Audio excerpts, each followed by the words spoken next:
It's roundup time. That's right. It's a time in which I find games to talk about, or I talk about games I've wanted to talk about in a place that I couldn't fit necessarily in a whole review. So today we're taking a look at 4 items in this roundup. Number 1 is the Heroclix Collector's Trove. Benicio del Toro, you liked him from the movie. It's his only good sci-fi movie appearance. Yes, you know what I mean by that. Terrible movie. Anyway, Benicio del Toro, it's not about him. It's about the collector from the comic book. This is a Heroclix, Marvel Heroclix, the Collector's Trove. Number 2, we have a game that I've been wanting to cover for a long time, but I couldn't figure out a way to get it done correctly until I figured out how to do the pass-through mapping of the living room. This is Demeo. Now, this is a game on the Oculus, or MetaQuest, I should say, MetaQuest, and other VR sources. Why am I bringing this up in a video game, in a board game review? Is because Demeo is essentially a dungeon crawling game like Descent or Imperial Assault done with the VR goggles on. You're turning your hand over to see cards. You can play those cards. You can pick up the figures and look at them. You can decorate it. It looks incredible. That is Demeo. Number 3, we're taking a look at the Arkham Horror RPG Core Rulebook. That's a quick overview of kind of what's in the rulebook there, as you saw us do Hungering Abyss and other things.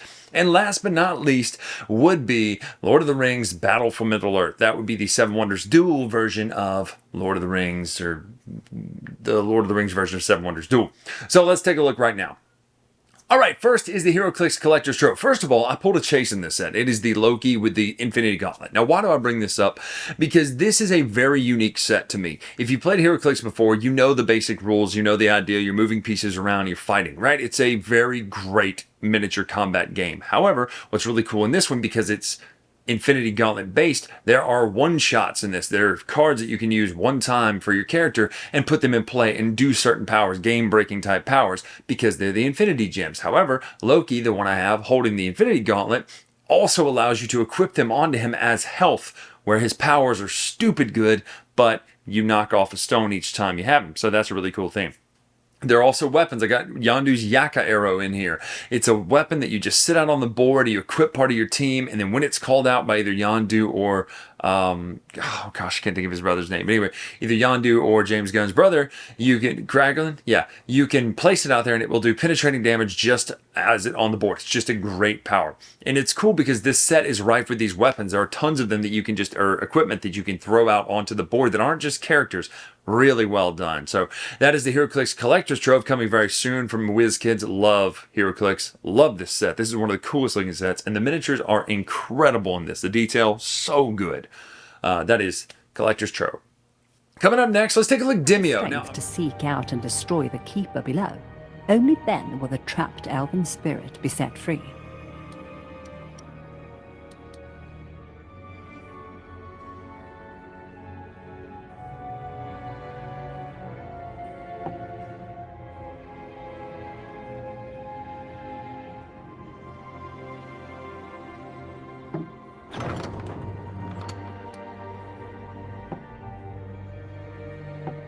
The monsters are drawn to you.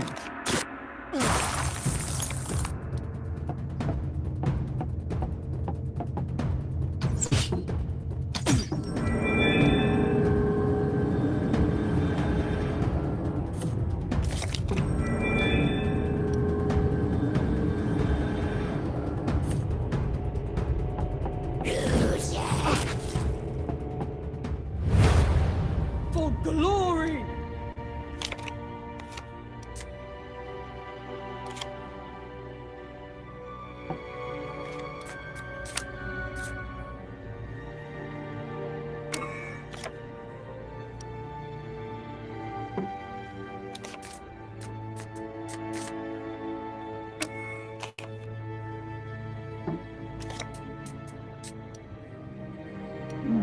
What will the monsters do next?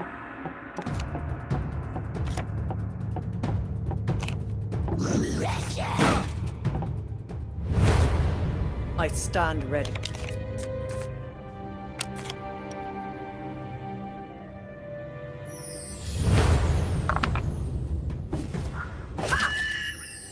But that's Demeo. To me, this is such a cool concept, and I want to see more done with it.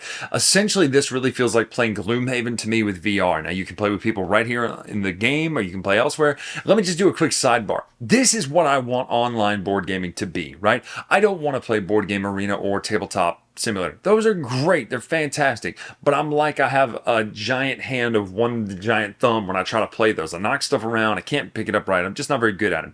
So having the ability to literally reach out and grab stuff with your hands, turn over your hands for cards, look at stuff, you know, like you would a real board game, is a game, pardon the pun, changer. So Demeo on the VR systems is incredible. I really am fond of the 3S, the MetaQuest 3S. It does this really well. It renders it great. And it's like, the fact that I had it playing on my Ottoman is such a cool little touch. So that is Demeo on all those different systems. Next is the Arkham Horror, the core rule book to the RPG. All right, so a couple times ago, I have done the Arkham Horror, the Hungering Abyss game, then the Welcome to Arkham. Now this is the Arkham Horror RPG core rulebook from Edge Studios, and it is tremendous. It's got all the things you would want, all the different types of skills, characters, everything like that. And in the middle, you'll notice that it has some pre-made characters here, and pre-made enemies, all that sort of stuff, but just really, really great. There's a scenario in the back. It's just great when it comes to having all the things you would want, all the different rules. Now, the only thing that's a little tricky in this game is traumas and injuries. The way you fight is using a dice pool. Now, the dice pool works much more like a board game. See my Arkham Horror, The Hungering Abyss for this. But you see the different types of heroes. There are different knacks. Knacks are kind of skills. You can take the characters from Hungering Abyss, which are ones from straight out of, you know, Mansions of Madness, Arkham Horror. Play those, or you can create your own, or you can create some of the ones that aren't there, all the different items. And then, as we know, the artwork in these games is incredible. That's straight off the cover of Mansions of Madness, the Return to Arkham. Just really great stuff. All sorts of information about the cults and information about the locations, the different great old ones. There's some enemies you can use in here, and as well, like I said, with a great predetermined, pre-made mission already. So that is Arkham Horror, the role-playing game, the core rulebook from Edge Studios. This is great because it shows you how to play all those finicky rules. It's got all of those supplement materials, kind of like I talked about. If you're looking to get into an RPG, and here's why I bring this up. To me, Mansions of Madness is great, but sometimes Mansions of Madness can be a little too rigid in the sense of, why do I have to talk to that guy? Why can't I just punch him in the face? Well, in an RPG, you can do that, and depending on who your game master, keeper, whatever they're calling it in this game, you can do that. You can roll with it. You can be like, no, I want to punch this person instead of listening to them and let them talk like that to me. You know, there's so many little things you can do. I love this book. It looks great. The art's great. I love that the pre-made characters from the other games, Arkham Horror and Mansions of Madness, are available to play in these without having to do some sort of crazy port. So, Arkham Horror, the RPG, the core rulebook, such a great core rulebook. It's not super thick, and it's really accessible. And the rule set in this, to me, is really accessible. It's meant to get into gameplay faster and storytelling faster. So, that's a huge one. Last but not least is Lord of the Rings, Battle for Middle-earth. This is Seven Wonders, Duel, the Middle-earth game. All right, this is just a quick overview of Seven Wonders. What is it called? The Lord of the Rings, Duel for Middle-earth. First of all, the cards are very much the same as regular Seven Wonders Duel. However, it's Vincent Dutrait art in the world of Tolkien, which is just tremendous. Gandalf, he looks like the one from the Ralph Bakshi cartoon. Love that. But what's interesting here, instead of the old fighting board where you just have tug of war, you actually are trying to put tokens out, pieces out on the different locations on the map. And if you have complete power, if you're in if you're in all of these areas, that's one way to win. Another way is to have the Fellowship get the ring to Mount Doom, or the Nazgul catch up with the Fellowship or with the Ring Bearer with this track. So blue cards are no longer points. You move on the ring track. So move 2 spaces. If you're the party of the good, you know, like Frodo and Sam, you'll move this. If you're the Nazgul, you'll move up on this track. And you'll collect bonuses as you get them. The red ones, this says place 3 of your fighters on these 2 spaces, either of those 2 spaces. So that's what these do. Now, there are purple cards just like normal. This would be move troops, which is pretty great because it allows you to move them. Now, your wonders are going to be these places, which for some reason are not named, although you should be able to tell what everything is. I believe we got Rohan, Helm's Deep, Gondor, and then obviously Barad-dûr. So this is Lord of the Rings, Duel for Middle-earth. It is tremendous. If you saw our top 10 of the year, it definitely made it up to my number 2, I believe, of the year. Just a tremendous game. Seven Wonders Duel was already one of my favorite games of all time. This is now, it jumps even higher because of the theming. Yes, theming, in fact, can make a game move that much higher than the original. So this is a super great game. Lord of the Rings, Duel for Middle-earth.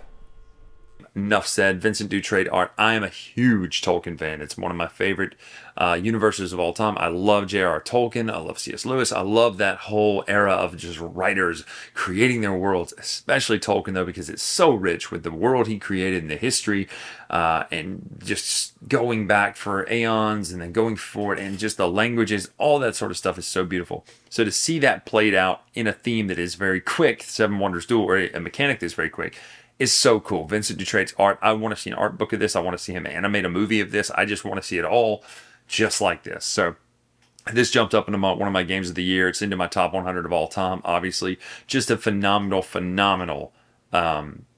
version of Seven Wonder Duel. I much prefer this. I probably will never play Seven Wonders Duel again because of this. It just looks great, and it doesn't need much more. Like it's great. It doesn't need to have extra stuff to it. It's a 9 out of 10 for me. I love this game. Seven Wonder Duel.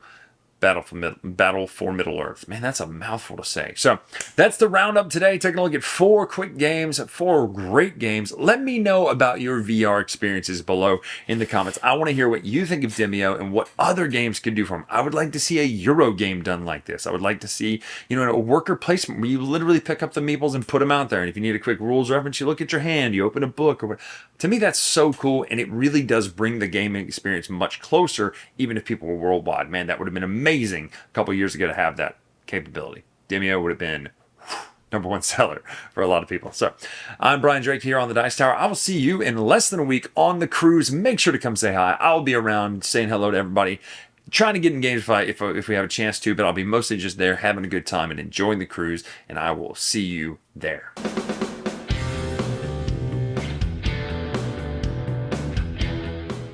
Hey everybody, thanks for watching another video from the Dice Tower. Hey, you want to learn more about us, communicate with us? We have a Facebook group, we have a Discord channel, lots of different ways to get involved with the Dice Tower. You can find that in our Linktree link below. So just click that, it will take you and you can communicate with us on Facebook, join our Facebook groups. There's lots of cool things that you can find and become part of the Dice Tower. Thanks so much for watching. I'm Tom Bassel.